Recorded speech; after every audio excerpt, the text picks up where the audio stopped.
மதுரை மீனாட்சியம்மன் கோவில் தெப்ப திருவிழாவினை முன்னிட்டு தெப்பத்தில் முகூர்த்த கால் நடும் பணி சிறப்பு பூஜைகளுடன் தொடங்கியது. ஏராளமான பக்தர்கள் பங்கேற்பு. மதுரை மீனாட்சியம்மன் கோவிலில் ஆண்டுதோறும் திருவிழாக்கள் நடைபெறுவது வழக்கம். அதன்படி தை மாதத்தில் தைப்பூச தெப்ப திருவிழா நடைபெறும். இவ்விழாவானது 30ஆம் தேதி தொடங்கி பிப்ரவரி 11ஆம் தேதி வரை நடைபெறவுள்ளது.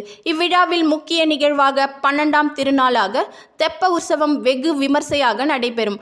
அடுத்த மாதம் 11ஆம் தேதி அதிகாலையில் மீனாட்சி சுந்தரேஸ்வரர் பஞ்சமூர்த்திகளுடன் இக்கோயிலிலிருந்து புறப்பாடாகி இத்திருக்கோயிலுக்கு சொந்தமான அருள்மிகு மாரியம்மன் தெப்பக்குளம் சென்று அங்கு மிக விமரிசையாக அலங்கரிக்கப்பட்ட தெப்பத்தில் எழுந்தருளி பக்தர்களுக்கு காட்சி தருவார்.